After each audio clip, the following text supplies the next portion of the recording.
Hey everybody, welcome back to Record-ology. Okay, today's gonna be fun. We're doing a product review. Now let me tell you how this came to be. And yes, this is Santa Claus, and no, it's not too early. But what happened was the other day I was out shopping at Second and Charles, and I saw one of these mid-century alternately styled all-in-ones from Victrola, and I bought it so we could review it. Now, when a couple, I guess it's 2, maybe even 3 years ago now, that Victrola came out with these new mid-century designed all-in-ones, sort of to augment their previous more antique-looking ones. There were a number of design changes. Among them was 2 new subsets of the new product. One being the regular type that we reviewed previously, the 6-in-1, and then the sort of farmhouse reclaimed wood looking one, and that's what we're going to look at today. In addition to that, they have different configurations on these ones. So if you don't want a 6-in-1, you don't need the tape player, you don't need the CD player, you get a 4-in-1. And there's other variants along the way. But we're going to take a look at a 4-in-1 today, review it, test it out, give you my thoughts, and you're not going to want to miss this.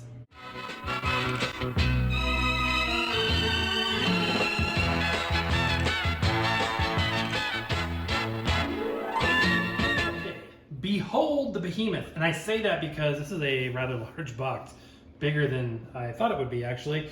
So this is the Victrola Cambridge. Again, it has this alternate finish, which is intriguing to me. You may look at it and say farmhouse, you may say beechwood, driftwood. It's kind of neutral. I can see it blending into different decors. It's different than sort of the walnut, dark wood look of the other one. I'm sure it's a veneer, but it's still cool looking. This is 4-in-1, so unlike the 6-in-1, we've lost a couple of things. No tape player in the side, no CD player in the front. So this is a 3-speed turntable. No, it won't hurt your 78s, and 78s won't hurt this. They just won't sound quite as good unless you put on the wide groove stylus, a 3mm stylus, or a 2.5, or even a 2mm stylus. The default one will work fine. It just will sound a little thin on 78s. But on 45s, 33s, it'll sound fine. Bluetooth connectivity, so you can connect your phone. FM radio with analog tuner. That's correct, it is an FM only radio. A lot of people take note of the fact that a lot of newer electronics are going FM only. 3.5mm aux-in jack, built-in stereo speakers. Now, one thing I will mention when it comes to radio is that if you get the TuneIn app on your phone, whether it be iPhone or Android, that's a fantastic free app. You can listen to almost any radio station in the world for free. It's really cool. So with that, you can listen to anything. All right, enough of that. Let's go ahead and open it up. Again, the box is large, and I did not bring my knife with me. A couple judicious slices in that spot and this spot. Put down the knife before I flail around with it too much. End up cutting myself. And there we go. The unit covered in plastic and bound by these styrofoam blocks. Time to take it out. The reason why I pause is this is sometimes kind of a tricky thing. Very well packaged, and also in the box we get the owner's manual, a couple of coupons and things, as well as an audio cable. So definitely hold on to that stuff. I'm gonna unwrap the power cord and we'll take a look around the unit. In addition to the user manual to the Cambridge 4-in-1, you also get a 20% off gift card and a discount for a record club, which is awesome. Now, before we get down and dirty and look at the controls and everything, I want to talk about the finish. It's looking like it's representing pretty well on camera from what I'm seeing. There's almost a tiny hint, a tinge of sort of a warmish color in some places. Overall, the look is absolutely beautiful. And this is a veneer, but it is like photorealistic. I mean, you literally, even in person, this looks like a real crack in the wood. I mean, it's amazing. Like usually, sometimes, have you ever seen a veneer where it's like clearly a digital image and you can see the low resolution of the image impacting it, which is funny and bizarre. It's like digitized wood grain. This is very high resolution, and it essentially is, I think, a photo wrap because it's completely smooth. I mean, you can tell it's wood. It's not like plastic smooth. It's got a little texture. But yeah, you look at this stuff and you're like, wow, that's just in the veneer. Just absolutely beautiful. So that part I really love so far. All right, let's take a look closer at the front. Okay, so here is the main dial itself. Very reminiscent of the other Victrola all-in-one. I love how it lights up. It's obviously not connected right now. And an analog tuning control for the radio, which is awesome. Underneath there, we've got the Victrola branding. Over here is the power and volume knob. Clicks on and then rotates for volume. It's got good drag to it. I like the finish. Very, very nice. Over here we have the input selector switch. So depending on what you're using, you just turn it to the right spot. Clicks hard into place. I like it. Then over here we've got your aux input as well. And now I'd like to take a moment to talk about this beautiful fabric. Just gorgeous. It blends in perfectly with the wood veneer. I think it's a really, really nice touch. Hiding behind here, a stereo speaker, one on each side. Well, 2 mono speakers, creating stereo. You know what I mean. Okay, taking a look at the back panel here, I am impressed that they did continue that design element of that colored veneer onto the back. You can see the typical opening in the back. Why do they do that? It's simply so that the unit doesn't have to be so deep that it can't fit on a bookshelf or on a space that you would want to have it, because it would have to come back another inch or two to accommodate that record, the 12-inch record, without a gap there. So you'll never, I guarantee you, if it bothers you now, don't let that be a game changer, because you'll forget about it shortly thereafter. There is a line output, so if you're like, well, it sounds okay, but I'd like bigger sound, better sound, you can plug it into a stereo system or powered speakers. But I will tell you, although it does help somewhat, it does make the sound a little bit bigger, it's not gonna make it like, astoundingly better. It's still gonna have the limitations of the technology in this type of a turntable, which we'll talk about in a minute. Also back here is your FM antenna and your power cord as well. Once you get this configured, you shouldn't need to be back here. These are just vents, airflow vents. Okay, so time for the big reveal under the hood. By the way, if you're hearing a sound in the background, it's my furnace, which is down the hall from the kitchen down here. And that's slightly annoying, and I apologize, but it's kind of got a mind of its own. As we progress into the winter, there's more likelihood we're gonna be hearing that in the background. So again, my apologies. Hopefully it's not that big of a deal. Anyway, let's do the big reveal. I love lifting the hood on these. Awesome. So we just need to pull this back, and then it settles into place. And when you want to release it, lift it up again and press back. So typical propping mechanism, which is cool. We got some blocking material. These are like first time setup steps. So if you're new to this, read through it, but I'm going to talk you through all of those details. So here we go. We've got a platter. It is a plastic platter with rubber nubs to support the record. So you don't put a platter mat on a turntable like this. There's not really a reason to.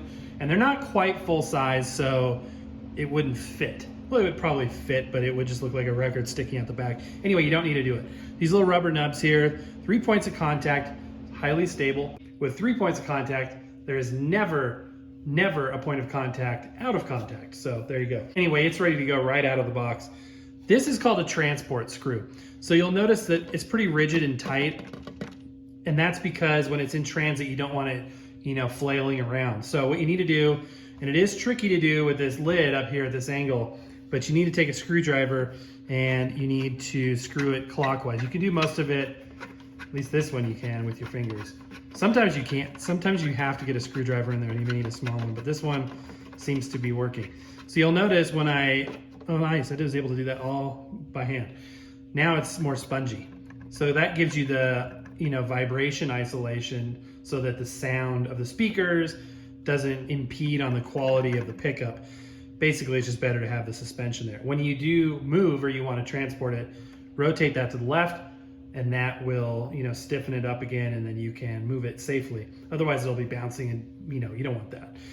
Now we can take this block off right here, and this little white Stylus Guard right there. Somebody asked me once why their record didn't have any sound, and it turns out they were actually keeping this on there. So definitely want to take this off. Now there's a little twist tie up here. I forgot about those. Interesting, they use kind of a gold tone arm instead of the typical silver finish ones. So earlier when I mentioned the limitations of the technology, what I was talking about is this right here, the cartridge. And again, for newcomers, the cartridge is what the needle attaches to. So it's not the needle itself. So you'll hear like ceramic cartridge, which this one is. That's referring to the cartridge technology, not the stylus material, which I'll get to in a minute.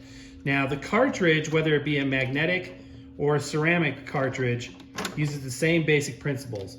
It's a transducer, so it takes mechanical information, in this case, the vibrations of the groove, the needle in the groove, and turns it into electrical impulses that then get amplified, and you hear that as sound. And that's basically how a record player works. By the way, if you want to learn more detail about this, I've done videos about that in the past. Go back and check that out. Now the needle material itself, the best is diamond because it's the hardest surface, but a lot of these will ship with a sapphire tip instead of diamond because it's obviously cheaper. But not by much. I mean, a replacement diamond styli for these are like, 4-pack for $9. It's not expensive. But anyway, we can pop this off. And again, if you need to learn how to replace a stylus, check out other videos we've done on the subject. So I am going to rotate this down and it just comes off like that. So we can take a look at the stylus material. Now I want to point out a couple of things besides the fact I did trim my fingernails. Thank you very much. If you see the little pole there, that's the cantilever. The cantilever is what the little stylus tip is connected to, and then the little rubber boot. This is good. We want a metal cantilever. Some of the ultra cheap ones are plastic, and we want a rubber boot, not just a plastic connection to the rest of the stylus housing. But the stylus itself is going to be sapphire or ruby. That's why it's got kind of a pinkish tint. So the sound isn't going to be any different, but it's not going to last as long because it's not as hard of a substance. It's going to wear out faster. So they say about 100 plays with a sapphire, in other words, 100 sides of a record, or 50 records front and back, before you need to replace these, or about 1,000 if yours is diamond. In practice, it's kind of like oil changes in your car, where you don't really need to replace your oil every 3,000 miles. That's my opinion, but that's also my experience. So it's not going to sound any different. It's not going to sound magically better if you get a diamond one. It's just going to last longer. Depending on how often you listen to records, you're not going to need to change this for probably a year for this one, and a good 2-3 years on a diamond one. Again, look up the specific model number because there are small variations between like this and a Crosley one, yada, yada, yada. So back here we have a little clip there for that. So again, when you're in storage, put this little clip here to keep the tone arm safe. Let's zoom in a little bit there. Back here as well, you've got the cueing lever. So like a little lever so you can rotate or lift the tone arm. And then when you rotate it, you can drop it down gently as well. And that's the speed select, 78, 33, and 45. And that's about all there is to the tone arm. Pretty simple stuff. Over here, we've got the 45 adapter, which lives on a little plastic peg in the corner. You just put it on like that when you want to play 45. I love the Victrola branding under the lid. I think that's really cool, reminiscent of an old phonograph. All right, let's go ahead and give it a sound test. Okay, we are good to go. I am turning the unit on, flipping it to phonograph. I love the light up display. That looks really cool when it's the only light in a room, by the way. But let's go ahead and give the sound a test. By the way, this may be the first time we're able to really realize the benefit of the stereo sound because even though it's not pointed straight at the camera, right is going to be over here. Actually, left is going to be over here and right is going to be over there. But you're still going to get that stereo effect. Let's start off with a 45. I've got some Elvis here. You can't go wrong with the King. A little packing material here and there. So I also brought a little vinyl record cleaner I'm using off camera here, just so we can hear the record and not the dust. So let's flip it to 45 RPM, raise our stylus. Now the record player will start. I get a lot, by the way, I don't do tech support questions in the comments for the most part because I'm just not qualified to do that. I'm an enthusiast, not an expert, which if you've seen a lot of my teardown and repair attempts, you understand why. But basically, I don't know the answers to a lot of stuff, and I don't want to steer you wrong. So for tech support questions, go to the manufacturer's site. That's the best thing. Call help desk, call the support desk, whatever. But when you start a record with a lot of these all-in-ones and suitcase players, just simply rotating the stylus over is what begins the record spinning and playing. Oops. I'm adjusting the volume, but it's the same knob as the power, so I accidentally flipped it off there. Okay, let's give it a listen. Now, copyright, not fun. I can't play but a couple seconds here and there. You will notice that the tone arm descended super fast. I mean, it went flying down. As soon as I lowered that lever, it went like, not slamming into the record, but it definitely went quick. So you can mitigate that, even if you have a higher end turntable where the little damping fluid that's inside that cylinder, where it lowers, when that wears out or leaks out, you can always gently lower the lever slowly, and that makes the tone arm lower slowly as well. And that's what to do. Now, another question I get a lot, I wish I could play more music for you guys. Sometimes when you lower this, which just releases back, let's take a closer look actually. I want to show you this up close. So like I said, when you raise and lower the tone arm with the cueing lever, it's basically raising and lowering this piece right here.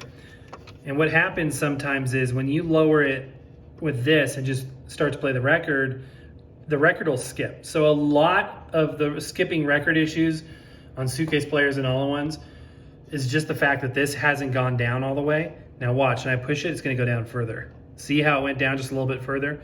So now the full weight of the tone arm is on the record, and that fixes a lot of the skipping issues. Now I know what you're saying, well, yeah, it's heavy on the tone arm, shouldn't be that heavy on the record. For those of you that are concerned about the tracking weight, these track at about 5.5 grams, which is totally fine for your vinyl.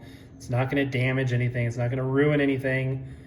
It may wear out the record slightly faster than a more expensive unit, but are you gonna notice? Probably not. Unless you're playing one record all day, every day for like 2 years, you may notice it wearing out. But honestly, guys, most of that's just, you know, something you don't need to worry about, because a higher end record player is a little bit gentler, but these do not cause damage. Sound, by the way, was good. It was rich. I was able to listen to a little bit more when the camera wasn't rolling because of the copyright, but what I've heard so far, it sounds really good. We're gonna listen to Status Quo right now. This is a cool record sent in by a friend of mine. And obviously now we're gonna be, by the way, with that notch in the back, just tilt your record down, slide the back in first, and it'll fit in there just perfectly. Flipping the speed to 33, we'll listen to a couple cuts off of this record as well. This is cool, I love this stuff.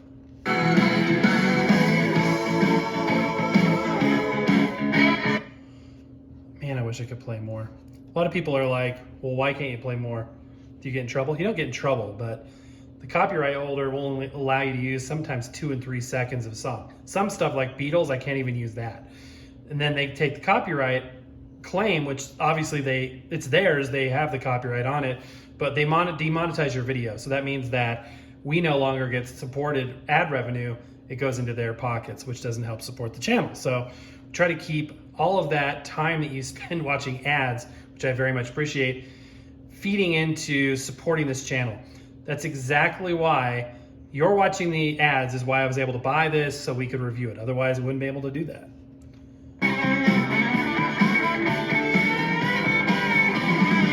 So that means I'm left with little tiny snippets of audio.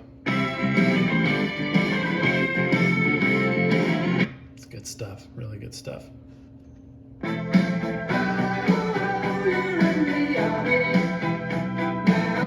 If you haven't heard of Status Quo, you're probably in the United States, because in the UK they're huge. And once you listen to Quo, you keep listening to Quo. It's really, really good music. All right, next let's listen to the Doobie Brothers. Good music. I love the Doobie Brothers. Let's see here. My favorite song of theirs is Blackwater. I think that's number 5. So let's cue that up. Give it a little listen. Hold on. I want to cue it up. I like the part when they do the multi-part harmony.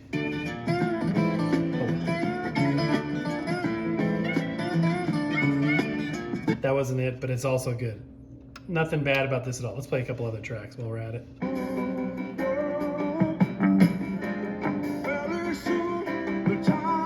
These guys are doing some fantastic quarantine videos, by the way.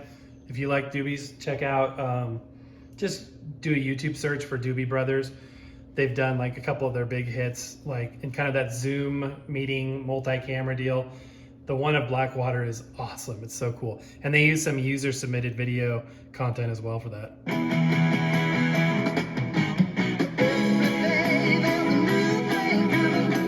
Good stuff, good stuff. All right, I am going to play one more bit of music. I could do this all day. Actually, no, that was it. I thought I had one more record. I do not. Okay, so that's going to do it for the sound test. Now I'll give you my overall thoughts on this unit. Figure we should probably listen to the radio as well. I don't know why I forgot that, but let's go ahead and listen to a little FM radio. Wow. Very spacious.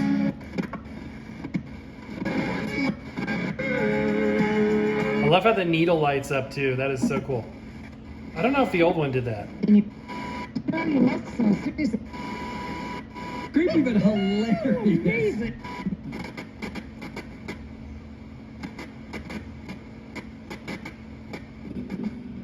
There's no fine-tune controls, so you have to be an ace at tuning in radio stations. Gotta cross a bone that's steeple.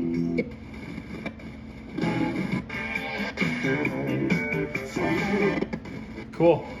All right, radio sounds good. There's also Bluetooth and aux-in. I'm not going to test that because it's going to sound fine. I mean, honestly, there's no point in doing that. Maybe we'll do it in a future video.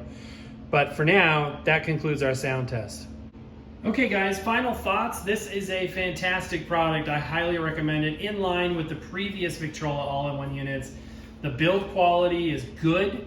It is going to give you great sound. I definitely think these mid-century, and I don't know if this is still considered mid-century, but this one, as well as the mid-century one, have a slightly warmer, slightly better sound than the original Victrola all-in-ones, or previous to that, Innovative Technology, because that's the company that bought the Victrola name.